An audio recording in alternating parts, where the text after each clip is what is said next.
Good morning. We always start with that, no matter if it's morning, midnight, or whatever. Well, it's morning when we do it. This is probably going to be our last big hurrah on fall, although there's nothing that says we might not sneak a few in on you. But this one I've been working on for a little bit, and I'm so pleased with the way it turned out. We wanted to show you. This is called Be Humble, and it's by CP Designs. Calico Patch. Calico Patch Designs. Thank you. And it is a gorgeous wall hanging. I'm just really, I liked it the minute we saw it. There was a little bit of time delay because, first of all, we couldn't get the patterns.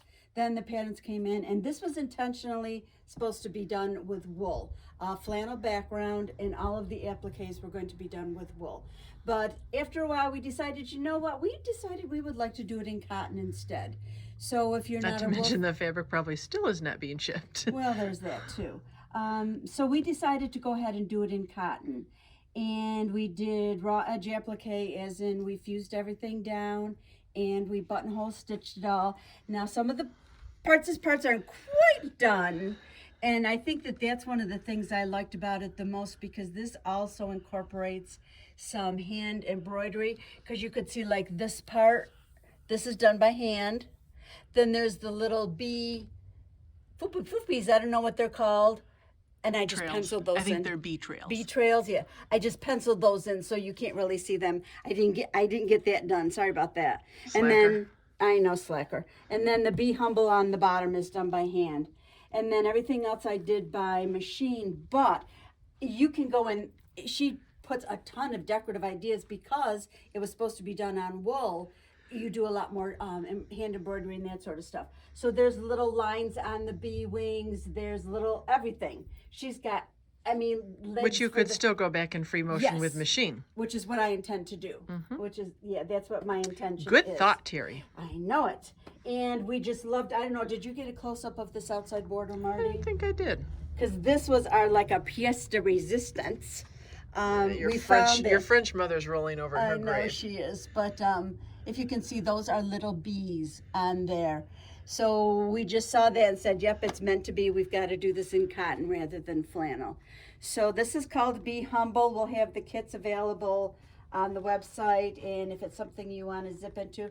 I always think of bees as fall because, well, it's funny, yesterday we were doing apples for applesauce, and I went outside and there was bees all over everything. Poor little Olive almost got stung because she was sniffing a bee. But so that would be a dog, not a child. The dog, yeah, that's the dog. I think of bees as fall. So this to me is a beautiful fall project, but you can do it now and have it for spring, summer, or whenever you'd like. And it was originally meant to be a block of the month on the pattern, but we decided we're just doing it as a whole kit. Pricing is below for you to see. Yep. So that would be Humble. Finally, it's here.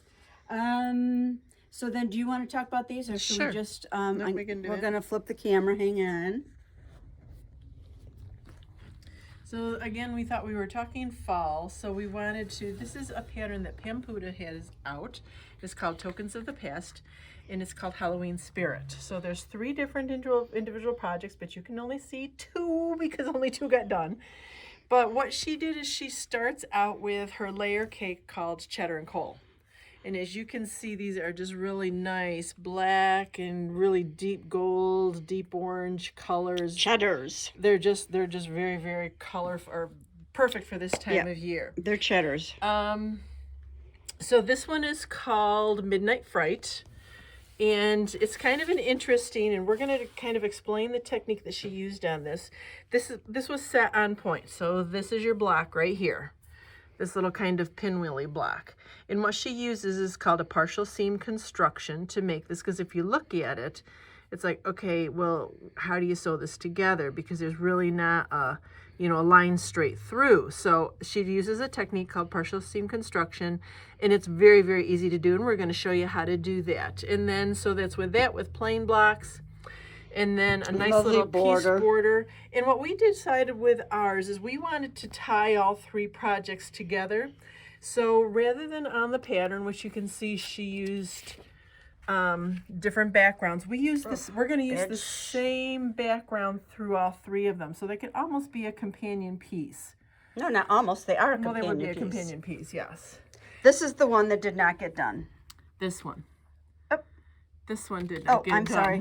That's the one that did This not one get did done. not get done.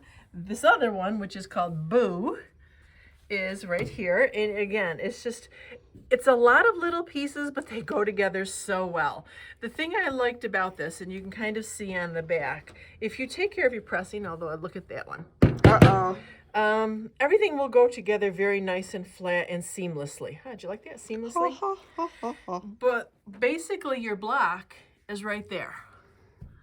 That's your block. There's two different blocks. One has the orange on the right and one has it on the left, is basically how it works. But you've got an awful lot of seams, but the nice thing about this is she oversizes the piece and then has you trim it to size. And that is like the best way to do it. It's a pain in the... It takes a little more time to trim things down, but sometimes it's so worth it. Yeah. When you have something coming together with this many points, you've got to have those pieces, your original building blocks, at the correct size. They just have to be. So, perfect. I think I said perfect. So this is our Tokens of the Past Halloween Spirit. The kit will include all three of them, everything for your top, which is basically going to be your layer cake, because the layer cake will do all three projects. And then some background and a couple of accent fabrics. Right, for borders. Right. So we'll have the pricing is down below for you on that one also. Patterns are not going to be sold separately. No, we can't. I don't think so. Yeah, not at this point. Not at this point, no. So okay, so we're going to come back to the partial Halloween seam. Spirit. Yep, we're going to come back to partial seam because we're going to just wander down here. Can you hold that up? Sure. Sideways actually would be better. There we go. So for those of you who have kitty lovers, you either are or one in the family, if you recognize this as a little cat in the moon type of thing. This is called Crescent Cat. Crescent Cat. Cute And little runner. Marty is big on purple for Halloween and fall. Yes. So this really was Who up her made alley. this? I made it, but actually the colors and the pattern I went very close to.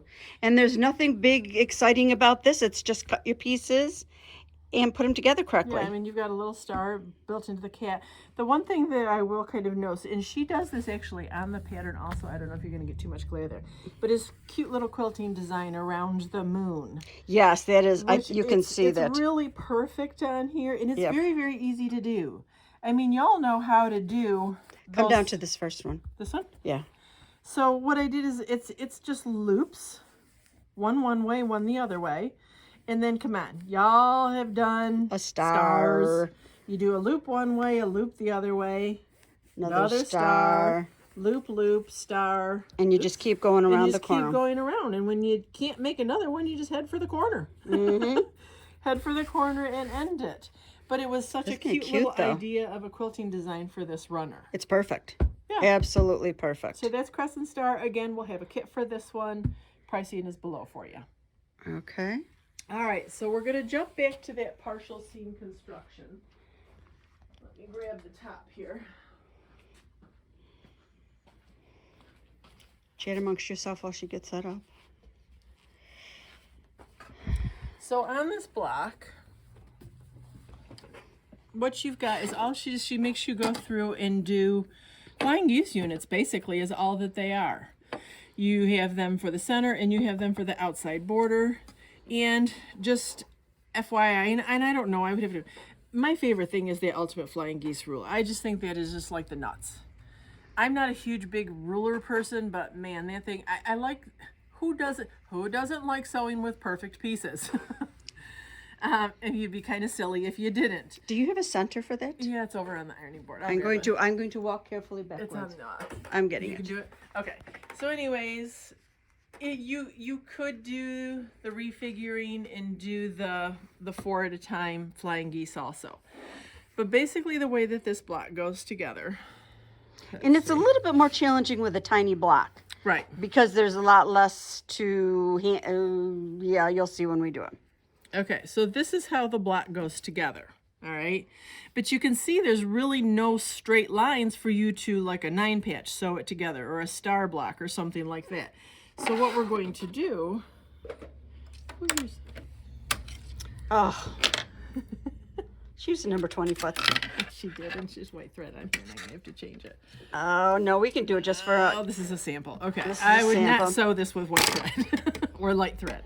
But anyways, okay, so what we're going to do is you just have to take one side in, and we're going to partially construct that seam. So I'm going to take this guy on here, and you can either do it from whatever side you want to do, but I'm going to sew maybe like halfway down the block. A short half. Okay. You don't want to do it just small, and it will become obvious later, and you don't want to go too far. So you want to go about half. I think in the pattern she actually calls for 2/3, but we're going to go about half. There we go, before that pulls out. FYI, kids, don't sew this with white thread. This is annoying me. Yeah, but this'll be easier for people to see. Yeah, you'll be able to see. So I can feel right there's the end of my square, so I'm going to stop there, and then you pull it out. Trim your threads. I'm sorry, I always trim my threads. Yep. I'm not anal about many things, but I am about that. So then finger press. Okay? So what you've got is flip it up, Marty. So you've got the where it's not sewn. Oh, so you got a little end there. Right, and then if you turn it Okay. over so we can see the back part, the sewing. See, it's only partially sewn, Right. And Hence I'm partial pressing seam. it towards the center block. Okay? which makes sense because that's the least. Right. So then putting it back in where I've got here. Now you notice we have a full seam that we can add this guy onto. So we're going to do what we know and match our edges.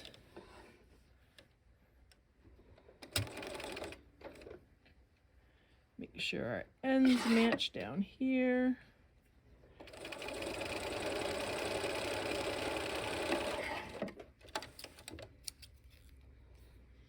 It's all right, I'm a thread trimmer, what can I tell you? So again, we're going to press so that it goes towards the center block. Finger press. Put it back into where it was. Now you can see I have a seam that will allow me to add that piece on. So then we're going to do the same thing.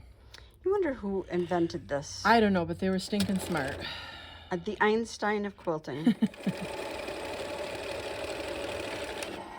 And if you'll notice how wonderfully quiet that machine is, it was just cleaned. Yeah, it just came back from the doctor. Right, it was just, it's wonderful. Okay, finger press. Okay, finger press Okay. towards the center. Yes. So everything is going towards the center. So now I have my last one. So this one you just have to be a little careful with. And you can kind of figure out which is easier for you, to sew it from this side or to sew it from that side. I kind of like going this way because I can get everything all set up so that then I can just pull this back. Where that partial seam was. And this is where Right. it gets a little tricky. I'm going to come around the Because other side. especially on a small piece like this is where Yes. it gets a little bit, I mean, it's not hard. You just have to make sure everything is going together. Right, and that you don't sew something you're not supposed to sew. Oops, got a little blurry there for a minute, sorry. So we do that seam. And then we just So now have what to you go have- back. So we're pressing that one again towards the center. So then all I've got to do is go back and finish this seam. So this is why when we did it in the beginning, you don't want to go to, sorry, it's, Yeah. you don't want to go too short because then you can't attach that seam. So it's really kind of finding that happy medium. And again, I like sewing from the outside to the in. So, because then I can make sure that that outside edge, everything is lining up nicely. No stair steps allowed. Well, that doesn't make for a nice flat quilt. Let's put it that way. So then I'm making sure my edges are. I can see where my stitching was from previously. Right there. A little bit, yeah. So I'm just going to go and Need it. overlap a couple. And as you're all fond of us saying, Bob's your uncle. You gotta stop saying that. I know we do. But then there's your... Oh, and I put it on backwards. Put one of them on backwards. All right, there's Okay, our that's not another what blooper. you do. Well, that's no, this is Here, I'm going to put my variation. finger over it. But you see how it went together. But you see how it went together. Yeah, I put that... Well, that was kind of stupid of me. And But we're not going anyways. to take time to rip it No, out. I'm not going to. You get the idea of how the construction, which that's what we wanted to do. Right. I did put all of these guys together. Yes, this is correctly. how it's supposed to look. Yes. Yes. That is how it's supposed to look. So anyways, we wanted to, okay, so that's our intellectual part of this program. So here, pull this apart. Yeah. Why? It's a sample, Marty. You're not going to do anything with it. never know. Anyways, you'll notice when we did our fabulous fabric findings that there's a few more than 25 this week. Right. Last week we had a few technical difficulties, so what we decided is we're going to leave last week's back on, plus add the 25 for this week. So there's actually 50 for you to get at the discounted price on there. So Of have a $8 a melee yard. with it. Yes. I just have to do one more look at my little bumblebees. Aren't they adorable? Oh my gosh, they are cute. Okay. I think that's all we needed to do. I think you do after we just sit and pat ourselves on the back. See you next week. Bye.